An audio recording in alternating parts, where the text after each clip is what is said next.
Hey everyone, Dev here, coming at you with another exciting video about big loot. That's right, I'm about to show you a video of the biggest loot that I have ever made, especially seeing as in Legends.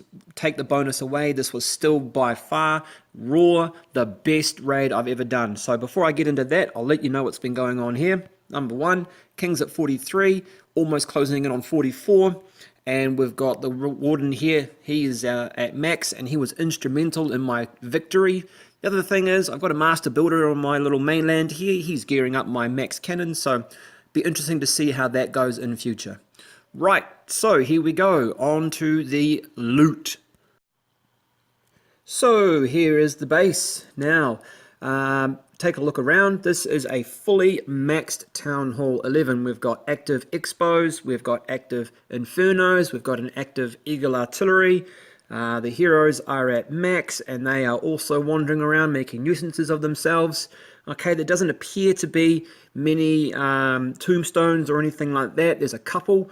And it doesn't look derelict. I mean, there are a couple of items on the outside that could perhaps be cleaned up, but there's a gem box down there as well. But there's also good signs that this is in fact an active Town Hall 11. We've also got a CC there with some goodies in there.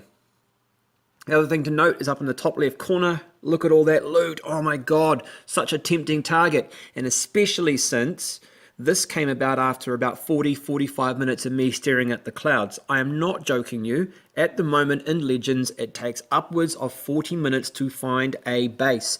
Never mind pressing next to find the next one. I'm talking about just one single base. This is what happens when you have a 4-time star event and you're up in Legends. I know, Dev, I know. First world problems, but you know, it's just the life we live. And that's what makes the loot bonus so good. Is that you can actually get something back for the time you invest staring at the clouds. Anyway, on to the raid. So my first thoughts here were, if I could get a piece of that dark and then take the town hall for a star, then I'm in luck. And take a look, 8,000 of that beautiful, sweet, sticky, dank dark. So why not, eh? Why not? So let's get a queen walk started. And 1, 2, 3 here. Potential for Teslas to be in this compartment or in this compartment, so I really need to be Johnny on the spot when it comes to rage and or popping the queen ability.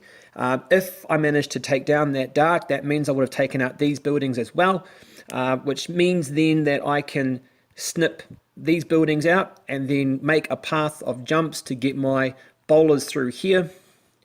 Once they're in the core, who knows what's going to happen? I mean, I've got a star. The bowlers should be able to throw their rocks over and hit these full storages, so maybe I could get some good profit that way. Noting, of course, the collectors are quite full as well.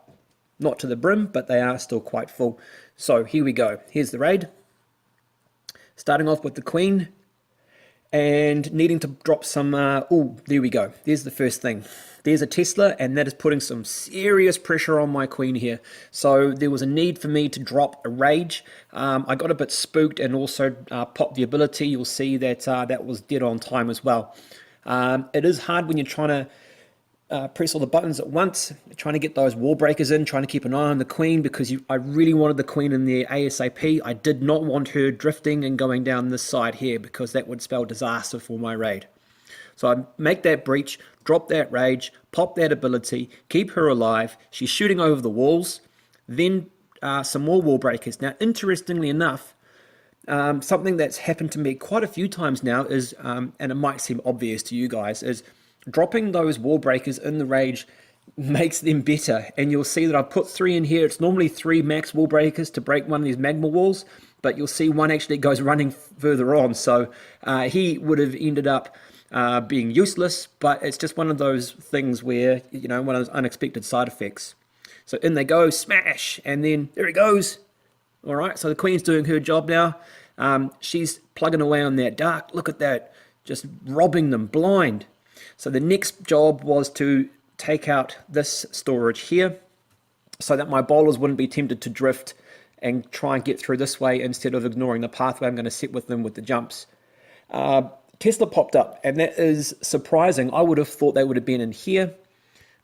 Or, of course, being a symmetrical base, I'm predicting that, well, at the time I was predicting there was going to be one there. Not to worry though, those 4 giants are going to do a good job soaking up the damage. In come some wizards to take it out. Again, you want that building to go down so that the bowlers don't drift around that side. You can see I've set up my pathway, and traditionally I've used a golem and a pecker. You can kind of see it in there. A golem and a pecker and a king, followed up with the warden. Once the coast is clear, in come the bowlers. Now this Tesla was going to be a problem, so that was a good time to use the wizards. And you can see the bowlers are now only really going to go in one direction. Quick stop to see what's going on over here. The queen has cleared out a path. That sweeper is a nuisance, is pushing my healers away, and eventually the Expo and that cannon are going to spell certain doom for her. So unfortunately for her, she is no longer a meaningful part of this, but she did a great job starting us off. Well done, Gemma. Okay, so under rage, now my bowlers are going to make their way through into the core. The Eagle Artillery has fired its first salvo and it's smashed into the golems. Luckily, we haven't taken too much damage. And my thoughts were that I was going to...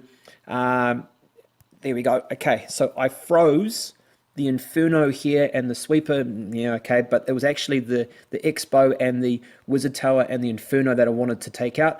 Hoping to get the Queen at the same time. Not such a big deal. She's going to get crushed under all those rocks anyway. But the reason I froze this and not the Eagle is I was trying to time it so that my Warden's ability, I would pop that just before the next shells landed. That would buy my bowlers more time to get through and do the job and crush that Eagle Artillery. So that shot went off, activate the ability, shells come raining down, no harm done because they're all invulnerable, and then try and take out the rest of the buildings. Now, it didn't actually work out that way, and the Eagle Artillery managed to get another few shots off, and you can see that it took out a few of my bowlers there. But now that my bowlers are in the core, and those healers have split off, okay, using the king, pop the ability, break through that white wall, bowlers still chucking stuff over the walls, they're now into the good stuff. Look at that. They are just looting and pillaging and smashing, and they are having a great time in there. Obviously, the other Tesla has popped up there, so when I dropped my giants down, I was predicting that they would soak up damage from that archer tower because those point defenses will just murderize all my my bowlers. Fortunately, the healers are peeled off, and the giants are peeled off, so between the archers, that one bowler, and those giants, that section is now accounted for. In the meantime, the rest of them, a couple will go flying, but they're doing their job, chucking stuff over walls. Still got my king, still got a little bit of a golem left. He's about to go down, but we've got the pecker, we've got the Grand Warden. Okay, he's doing a great job shooting over the walls. He's at full capacity. King's in great shape. We've only really got 2 point defenses left and heaps of troops up our sleeve.